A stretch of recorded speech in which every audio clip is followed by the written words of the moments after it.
I hope this podcast can inspire you to always dream big and make it your reality. I am your host, Jess Williamson, a serial entrepreneur and business coach. And today I am coming to you with a bit of a different episode. This is a bonus episode. Yesterday I released our usual episodes on a Thursday, but I felt inspired and I felt like I needed to record this. So here I am recording this podcast, super impromptu, super last minute, but here I am because I wanted to share something that has happened recently. And I think we need to be more vulnerable and more open about these sort of things so that we can feel more connected. We can know that we're not alone. We can know that, hopefully others can learn from this as well. But firstly, I wanted to check in with you and ask you, how are you feeling? How are you going this week? Because we have had some crazy times lately. There have been lockdowns in pretty much the whole country, and some of those lockdowns have been extended. I mean, Victoria had theirs recently, but they're the only ones not in lockdown currently, I think. But it's just been crazy times, especially for business owners. It's super uncertain. So many things changing, and usually lockdowns don't affect me much because, to be honest, I don't leave home much anyway.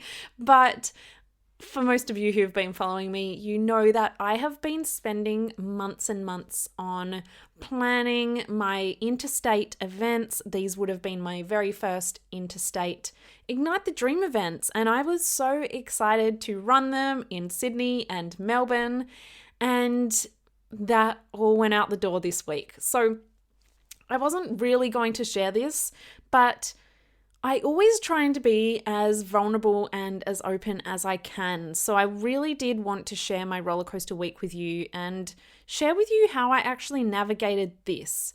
Because here's the thing, problems and challenges in business never actually go away. The more you grow, the bigger challenges and problems you have. And they never really get easier, you just get better at managing them. And so I've had many breakdowns throughout the whole time of my business. I'm sure you have too. So I wanted to just share some insights on what happened for me this week, how I navigated that, and some tools that I used to get through that, because now I'm feeling great. I'm still upset that I can't run my events, and there's been some other shit hit the fan this week as well, but I'm feeling great. I'm back on track. I didn't let it take over my entire week. I didn't let it derail everything that I was doing. So, earlier this week on Tuesday, I had a bit of a breakdown. And by a little bit, I mean pretty big. A bit of a breakdown. First things first, I had to postpone my Sydney event. Unfortunately, Sydney went into a 2-week lockdown, and I'm not sure when that would be ending at the time of recording this, which is super sad, and I am sending all the love to Sydney. I think you guys are having it the worst right now at the time of recording. But I had to make the decision to postpone that event until further notice because we just don't know when it is going to be safe to run the event. So that was first. That happened on the weekend. And then out of nowhere, a couple of days later, Perth and then Queensland went into lockdown, and I'm here in Perth. So we went down into lockdown, and we've been having a pretty great time over here in WA. I am super grateful for the situation that we are in. And like I said, lockdowns usually don't affect me much. I don't leave home much anyway.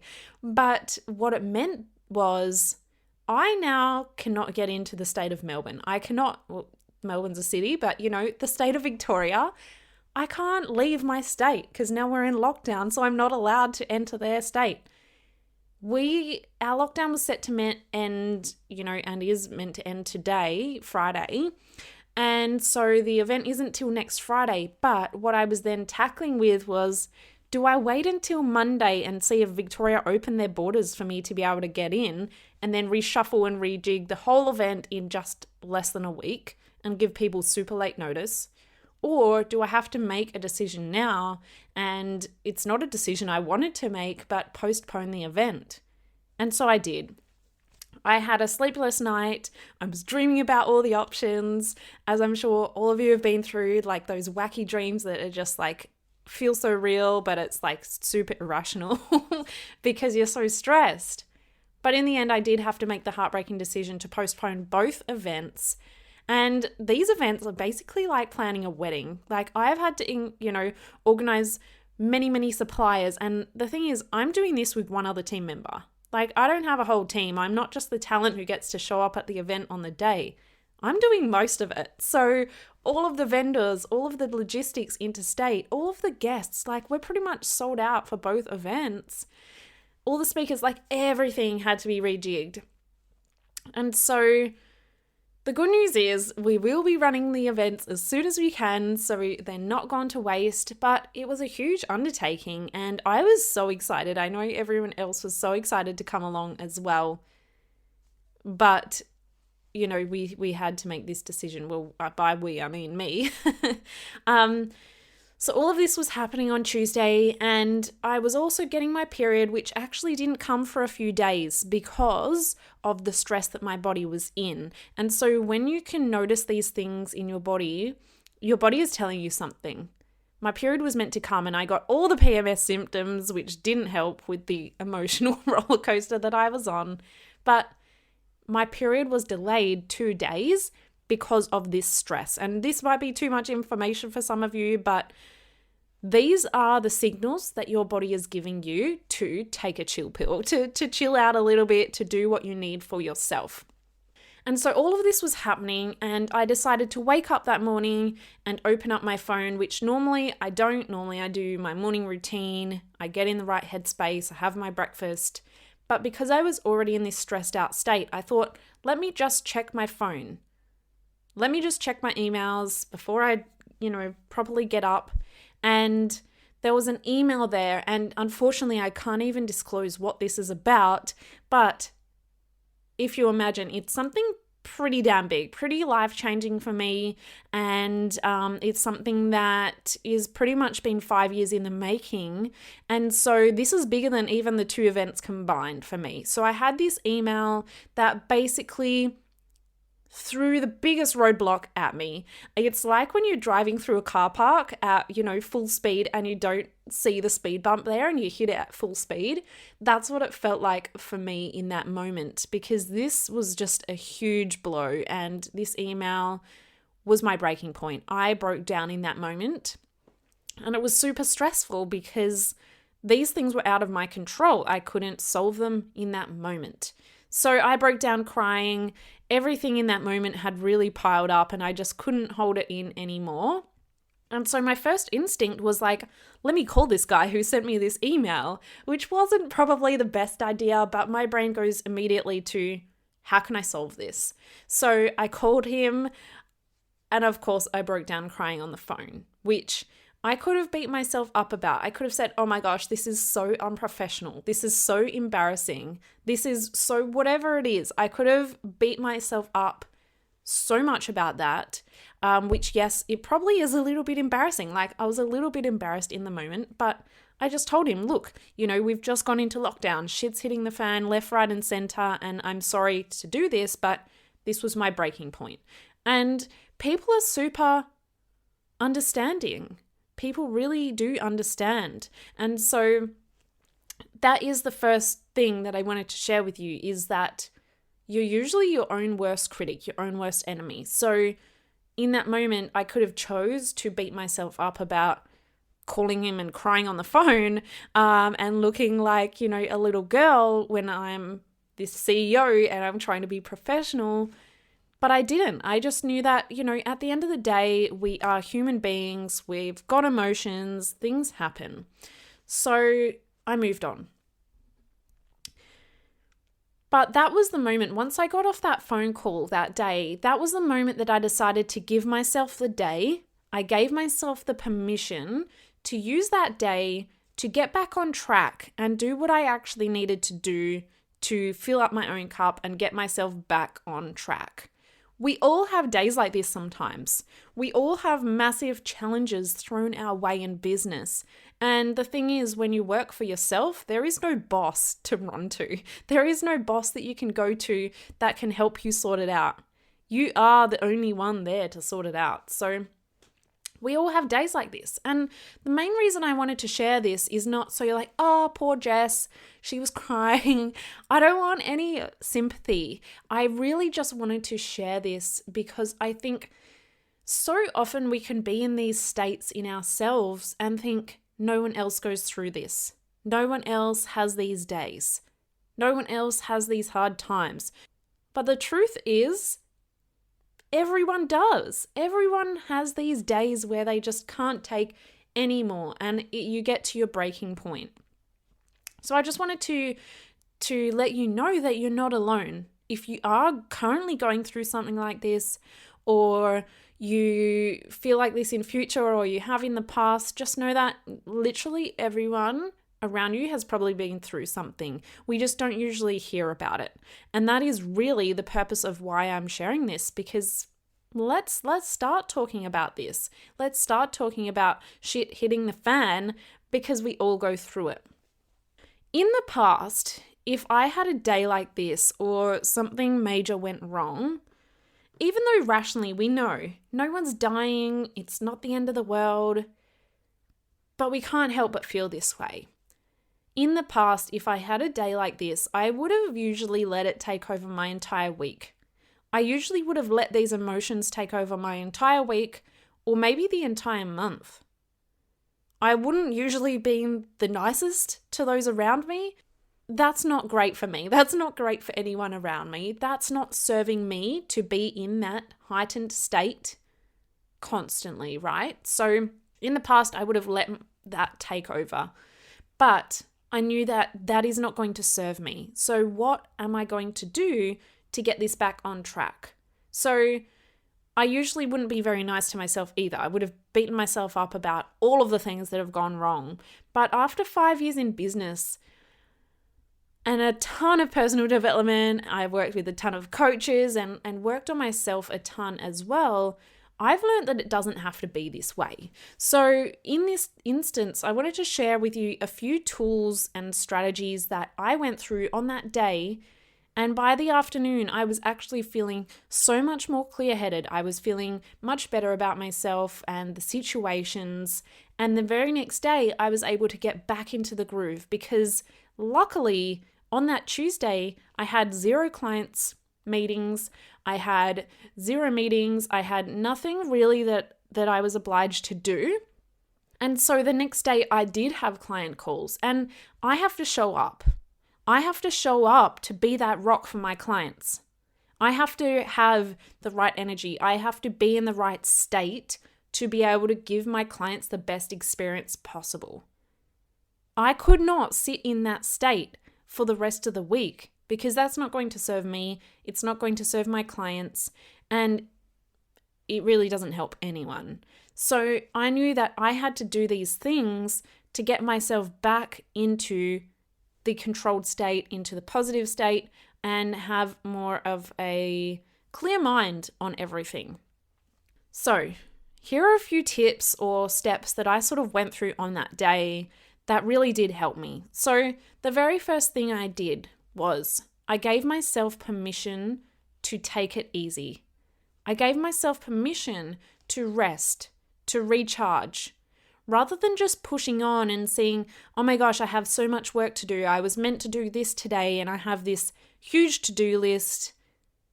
I gave myself permission to just say, look, today is a write-off. I will do what I need to do to help myself today. I'm not going to just push through because that's what I had planned to do. So I gave myself that permission. In the past, I would have never given myself that permission. And so that is the starting point, because I feel like a lot of female entrepreneurs specifically that I work with, I get to help my clients through things like this. We don't give ourselves permission to do these things, to feel the emotions. And that's also something that I gave myself permission to do, was to feel the emotions. In the past, I would have thought, oh, how do these other people just not get stressed about these things? Or how can I no longer be stressed about these things or no longer get triggered? Or how can I just toughen up and ignore them? But that's not the answer. And something that I learned that is that one of the most valuable things is that you actually need to feel your feelings to move through them.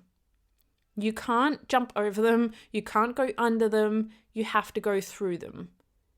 And so I sat there for a moment and I just sort of asked myself, what am I feeling right now? I'm feeling sad. I'm feeling sad that I've had to postpone my events. I'm feeling tired. What am I feeling in this moment? Because if you can sort of articulate to yourself, it brings it to reality. It brings it basically to more of a tangible thing. And it separates it from yourself as well. So the first thing I did was give myself that permission to feel the feelings and also to take it easy, to do what I needed to do that day. First step, you really need to do that. Otherwise, you can't really do the rest of the things. But in the past, I would have never done that because I had shit to do. So hopefully that can help you in, any upcoming situations that you might have, or even in a tough time you might be going through now. Number 2 was I actually called some friends. I messaged some of my friends and they were actually at home as well. And we jumped on a group video call and I just explained to them what was happening. I then called my partner Chris and told him about it as well. And it's just nice to have people around you that can just listen, that can, they didn't really have a solution for me because I didn't even know the solution, but they just listened. And just knowing that other people are there is sometimes the most valuable thing you could ever have. Other times when I've been in, a challenging situation, I've called other amazing friends that I've made through business and I've just met them at networking events before. But sometimes these people can become the most important people to have around you at those times, especially fellow business owners, because they truly get it. It's sometimes hard to explain to other people, but if you do have other people in your life that can be there to support you, then that is amazing. So this is something that I do with my clients as a business and mindset coach. I am there to support them. I am there. I've got the tools. I can help them get back on track. I can be there to listen. But even if you don't have a coach, make sure you find people that you really trust and that you can lean on in those times, because you can't go through this alone. We do need people and we do need that support with us. So that is my tip number 2. Now, number 3, this one is super important. So get a pen and a paper or imprint this in your memory, but I practiced gratitude.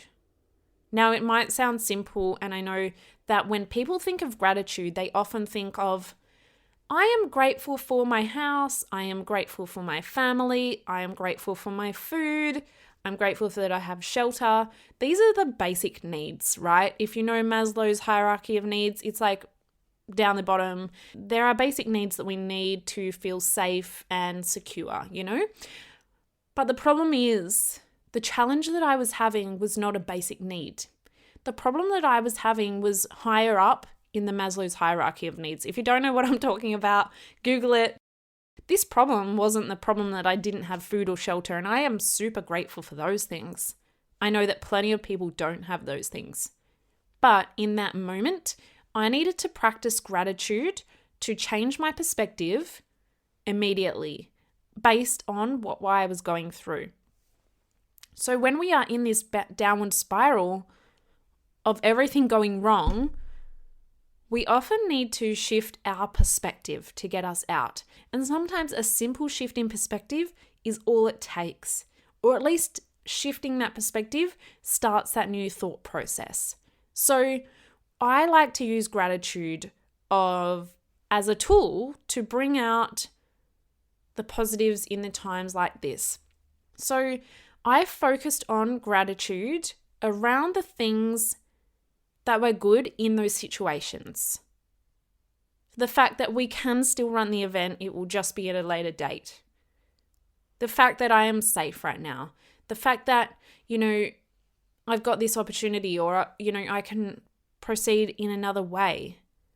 But I chose to focus on the things that were good in those situations to reframe that situation itself. I also focused on the things that were going well in my business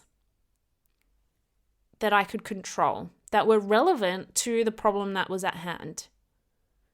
So this is a super powerful tool that you can use in these times, but the key is making sure that you truly feel that gratitude.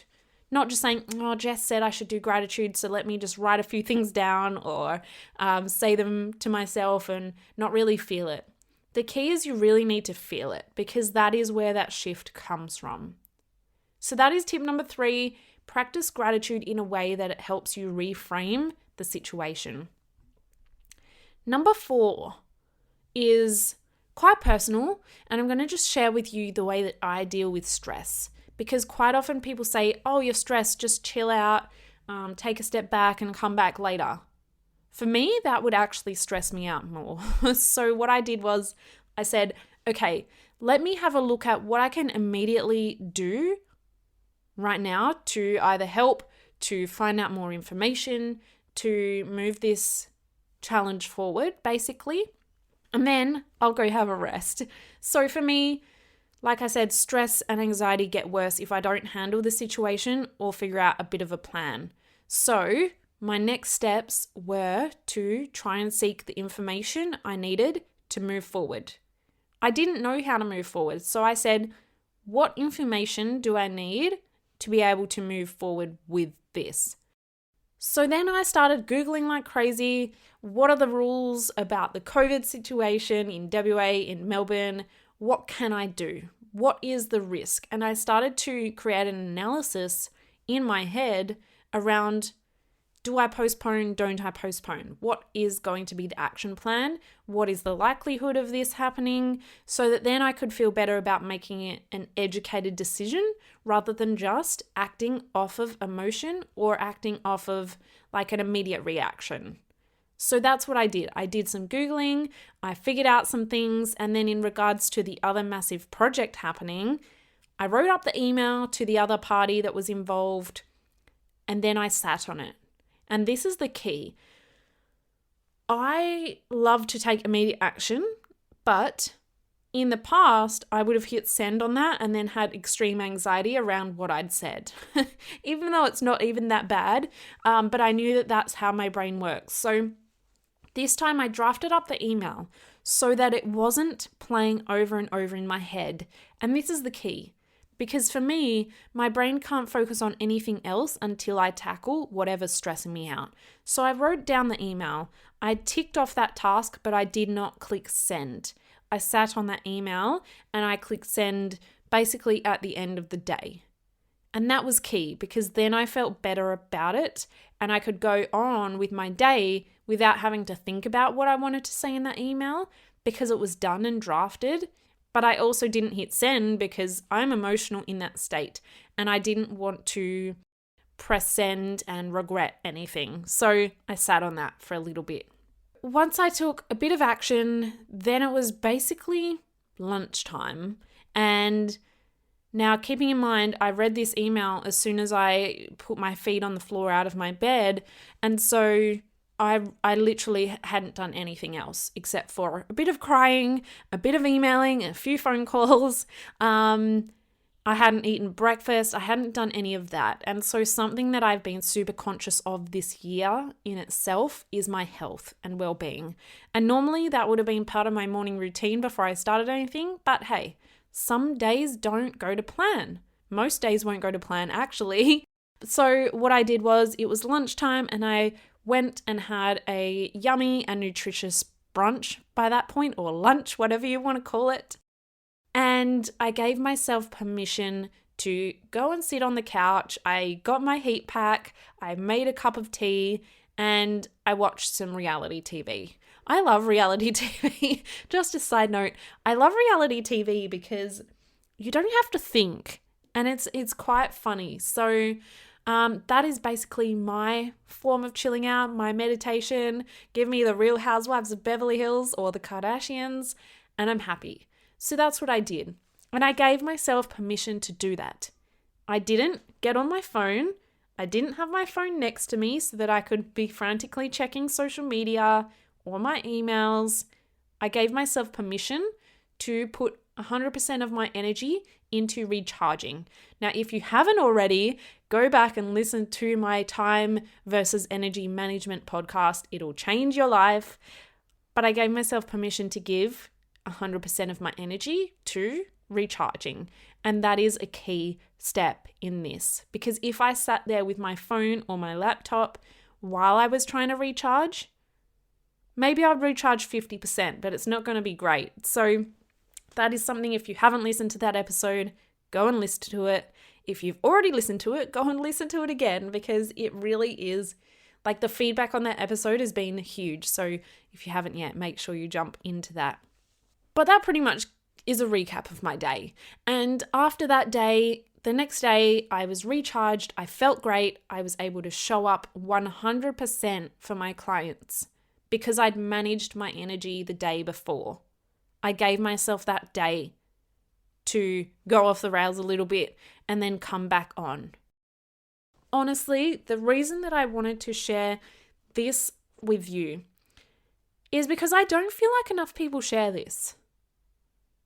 And I wanted to share that even though I have a great mindset, even though I teach people about mindset and business, that even me as a business and mindset coach, even I can go through these things and you're not alone. So I really wanted to make sure you know that you are not alone and no one is immune to challenges, to emotions, to stress.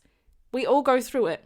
But so often on social media, you might be scrolling through and thinking no one else is having a bad day. So I really wanted to share this. Look, I'm an oversharer. And some people might say, Jess, you probably shouldn't have shared that much info, but I'm an oversharer. I honestly cannot filter the information if I tried. So I always want to be vulnerable and honest with you guys. But really, those 4 steps, those 4 things, so giving myself the permission, having support and people around me, practicing gratitude, and then for me, it was having a bit of an action plan and taking a few steps to get to, a more solid ground. These are the things that worked for me. Now, I don't recommend everyone go and take an action plan and Google the heck out of everything and push forward if that's not how you manage stress. But if it does, then give yourself permission to do that. But then also give yourself permission to go back and do what is going to recharge you. So those are the main reasons, because then the next day I felt much better. I'm feeling great now. At the moment, we are just waiting, basically, in regards to the events. Hopefully I'll be able to announce what is going on in my other businesses in regards to the other massive thing going on soon. But basically, I'm just waiting to find out when we can reschedule our events, when it is safe to do so. And some last key takeaways that I want to leave you with is you are your own worst critic. We are all our own worst critics. Give yourself permission to do what you need, but don't be so hard on yourself. People are super understanding. And the thing is, you'll always get through it. When you're in it, you feel like the world is ending, everything is falling apart. But trust me, you will always learn something about yourself and you'll come out stronger at the end of it. So just know that you're not alone. Everyone has days like this, and use gratitude to shift your perspective because you are in control of all of your thoughts and feelings. I hope you have an amazing week because you really do deserve it. Please, as always, do subscribe, share this to everyone that needs to hear this today. Send it to a friend, share it to your social media, but please click that subscribe button. If you're not driving, do it right now. If you are driving, take a mental note and do it when you stop. But please do subscribe, because subscribing is absolutely free. You click the subscribe button and it will notify you when there are new episodes, because who knows when I might do another impromptu episode like this, and that way you won't miss out. But I hope you have an amazing week. I hope you're doing okay wherever you are in Australia, in the world, and just know that you are strong and you'll get through this. I will speak to you guys soon.